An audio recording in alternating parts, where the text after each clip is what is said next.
Welcome back to my channel for this week's Human Design Transit Report. Today is Sunday, June 4th, and the new transit starts on Thursday, June 8th. So yes, it's Sunday. And the reason that I am releasing this on Sunday, and I will be releasing the transit reports on Sundays, is that the YouTube analytics tells me that most of my regular viewers are on Sundays, like heavily on Sundays and not so much on other days. And it's been that way for a while. Like I wouldn't just change it, if it was that way for a week or two. No, it's been that way for a while. So from now on, the weekly transit reports will be coming out on Sunday mornings at 10 a.m. Pacific time.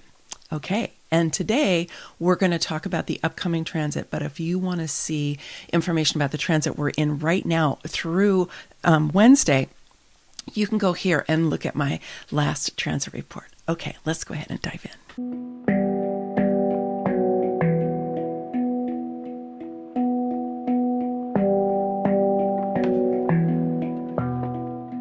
Just as an overview for the upcoming transit, we do have a shift in energy where both the sun and the earth will be lighting up the tribal circuit, and particularly the commerce or business aspect of the tribal circuit. We also don't have any defined channels at all or any defined centers. Which is different than what we've been having. So when you look at the chart here, you can see it's what we call a reflector chart, although we see these more often with just the transit reports because we're only looking at the gates for the day that we're pulling it for. We're not looking for the 88 days prior, which you have on a regular human design chart, all those red numbers and the red that you see on the chart. We don't have that for a transit report. So in any event, so we have an open chart, which means that there's going to be a lot of possibilities for different kinds of flow. One thing I do want to point out here is you'll see there's a lot of activations around the throat center, right? There's 1, 2, 3, 4, 5 activations on the throat center. And then we've also got the 36, which is a hanging gate, which is pointing up towards the throat center. So one of the things that means is that there's a lot of opportunity to be activating and expressing and sort of moving out into the world, getting things out into the world, which is what the throat center helps us to do. It's been renamed the Activation Center in Quantum Human Design. I love that. Okay, let's go ahead and dive into the Sun and Earth gates. So the sun is lighting up the gate 45, which is on the throat. It is in the tribal circuit and in the commerce circuit. And in traditional human design, it's known as the monarch or the sovereign or sometimes the king or queen gate. And in quantum human design, it's been renamed distribution. So let's talk about that. Tribal circuitry is all about our relationships, and there's 2 sub-circuits. The defense circuit is the part that connects the spleen to the sacral center to the emotional solar plexus. It's just got 2 channels there, and that's really kind of the close-in people, right? That's going to be our family members, our immediate community, people that we're close in with, and then we have the commerce circuit, which is more out there in the world, but it's not collective circuitry, which is kind of like the big picture, the big organizations, the big infrastructure, the government, and things like that. The tribal circuitry is really, and especially this commerce, is how do we exchange, right? How do we live in the world with each other? How do we do business with each other? How do we engage in ways that are good for the tribe? And tribal circuitry in general will privilege or give a priority to the tribe over the individual. And sometimes there's a little tension if you have a lot of individual circuitry like I do with tribal circuitry, because you're kind of like, I want to do my own thing. Don't tell me what to do. That can be me. And so there can be a little bit of tension there. And also if the tribal circuitry goes into the shadow of tribal circuitry, then we get like extreme tribal energy. We get religious fanaticism, right? We get cults, that sort of thing, right? Where there's a lot of power dynamics, and the people who are in charge, who are more authoritarian, are basically really telling the tribe what they need to do. Now, the more elevated expression of it is the understanding that we're all in it together, and how do we make things work for everybody, right? How do we collaborate? How do we do business? How do we do commerce? How do we support each other? and how to we be supported by each other, recognizing that we are in it together and that we do best when we really do support each other. Now, the 45 as the monarch, right, is kind of this old idea of royalty, which is very hierarchical in general, right? And it is about, and it can very much, the 45 can become the dictator or the authoritarian. Okay, so we want to watch out for that shadow energy of the 45 because it can be pretty like, my way or the highway energy. But in its more elevated state, it's really kind of regal and radiant and benevolent and generous and kind and compassionate. Okay, it is like the leadership of the tribal circuit is the 45, but this is one who really is going to be looking out for the best for the tribe. In the research I was doing for my book on feminine sovereignty, which is going into production soon. I'm very excited about that. I talk about the Great Law of Peace that was created by 5 indigenous nations to what is now the United States in the area that was Maine, that were, they're best known as the Iroquois, although that's not what they call themselves, but that's what the French called them. And they created the Great Law of Peace like 1,000 years ago or so. Nobody knows exactly when, but about 1,000 years ago. And it is actually part of the influences in the U.S. Constitution. And a couple of really great things that are in there is that there's a real standard of behaviors and attitudes and ways of making decisions and showing up as a chief. Okay. And that really has to do with making sure that you are supporting what's best for the people, that you are never in a position of self-interest, and that you have a lot of emotional wisdom, and so that you are not going to take things personally. You're not going to make decisions out of spite or resentment or anger or anything like that. You're going to do it from a really heart-centered but elevated state, which I would say is the higher energy of the 45, where yes, you are among a council of chiefs who are making decisions for the tribe, but you're doing that based on the understanding that you have to be coming from a very mature point of view. Now, the other thing that is in the Great Law of Peace, which we don't have in our Constitution, is that there is a council of women, elder women, who are the ones who are actually in charge of selecting the chiefs and removing them if they're not acting in accordance with what is best for the tribe. And so those women are in charge of actually watching the boys as they grow up and seeing what their characters are and making selections for the chiefs based on who they know who they are. And so there's a real balance of power, checks and balances, that which ended up in the U.S. Constitution. It's kind of wonky right now on what's happening, but it was put in there. But you notice that they erased the women. And then they also erased this idea that you have to have a level of emotional maturity and you have to be always there for the betterment of people in order to hold a position of leadership like that. They also took that out. So, interestingly enough, this also tells us, though, about the 45 and what the elevated expression of the 45 is, which is where it has a lot of emotional maturity, where it is really looking at what's best for everyone.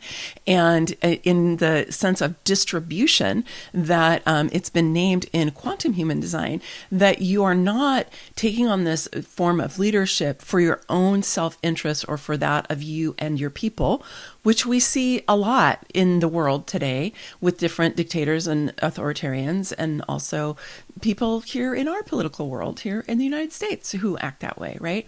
And so it's not about that. It's about, yes, being in charge of resources, but then distributing them in a way that is best for all of the tribe.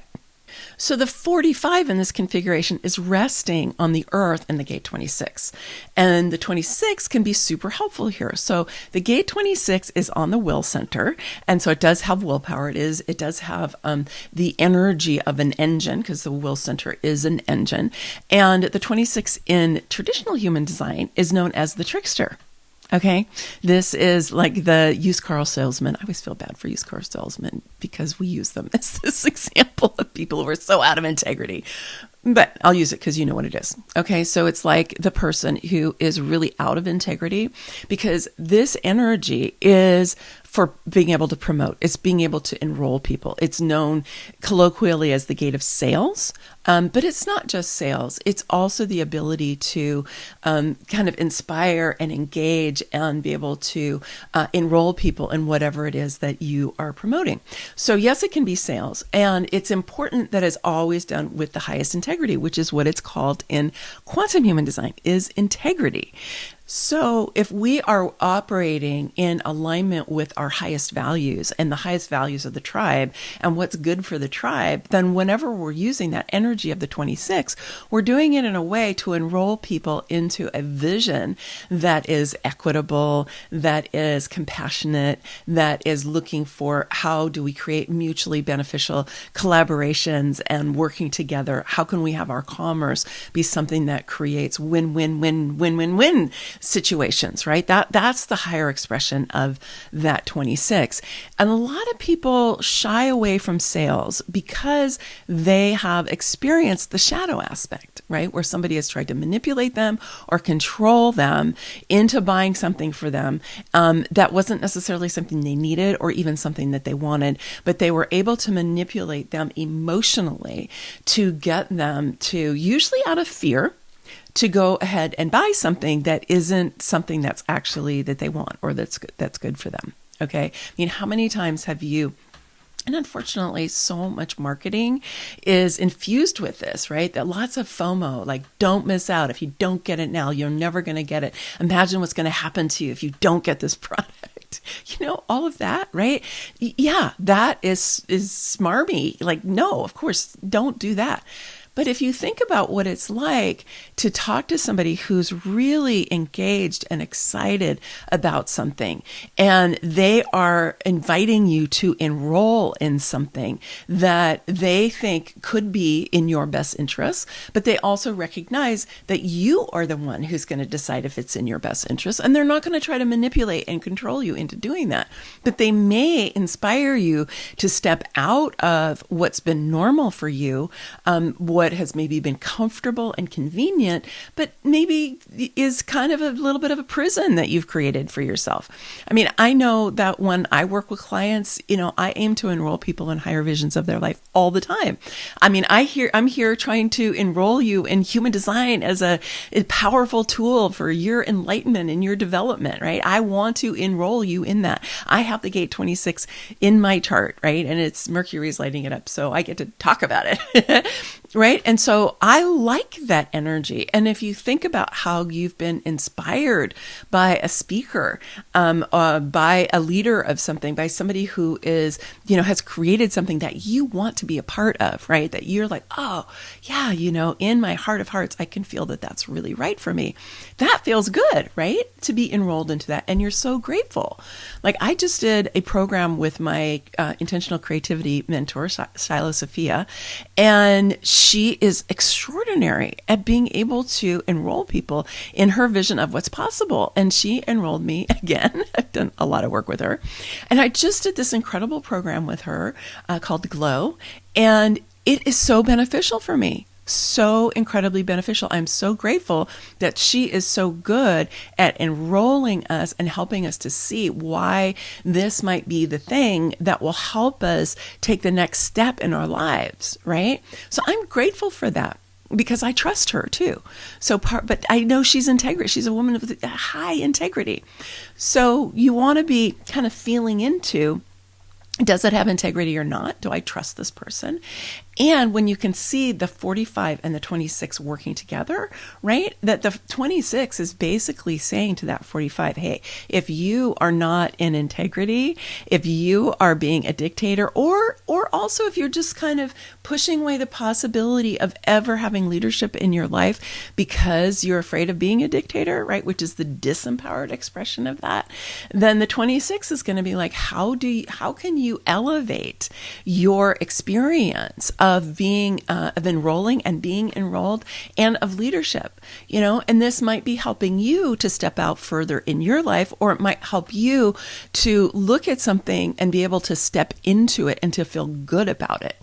And help you to really have a really great integrity meter when you're listening and seeing and paying attention to the opportunities that are coming your way. Because, in consumer culture, there's a gazillion opportunities coming at you at all moments. Right? So we need to have a discerning filter about what it is that's actually going to be good for us and what isn't. And the 26 can really help you with that. And it can also help that 45 really stay also in integrity. So remember, this is going to be influencing everybody. Okay, it's going to be influencing those who have the 45 and the 26 open in their charts so that they'll feel the transit more. But everybody's going to feel it to some degree. So you can be kind of checking out how other people are also embodying and expressing these energies. And they may not even realize that they are, especially if they don't know human design and they don't follow the transits, right? But you might see some people acting a little more authoritarian, or you might see people being a little swarmy in their promotions, or you might see really that kind of elevated states where people are more radiant and regal and benevolent and compassionate, right? And they're doing what they're doing with great integrity, and you can feel good about that. So pay attention to that during this week. And if you haven't seen my Embody Your Human Design invitation page, I want to invite you to go check it out. It's not a registration page. You can't register for it or purchase it right now. I'm not at that place yet for this new program, but I will be towards the end of June, and I will be starting to do promotional events where I invite you to come and check it out and see if it's something that feels good to you. So you can see my 26 in action while I'm doing that, okay? But this invitation page is really like a taster. It's like, this is what I am mulling over. This is what I'm cooking up, and see if it appeals to you. And then if it does, you can just give me your name and email, and then you'll be on a special list to find out about things that are coming up, and be the first to know about all of that. And then I'll also know that you're somebody that I definitely want to pay attention to and follow up with. The reason that I'm doing this is that the more and more and more that I do my readings and work with people, I realize how much we've been trained into left brain dominance, right? Which has been killing our creativity and our intuition. And what I do so often in my readings with people is help them to awaken and embody those two aspects of them, their higher intelligences that we don't have really well understood in Western culture. And they are huge, huge, huge superpowers. So I invite you to go and check it out, and you'll hear more about it as the weeks go on. All right, many blessings, much love.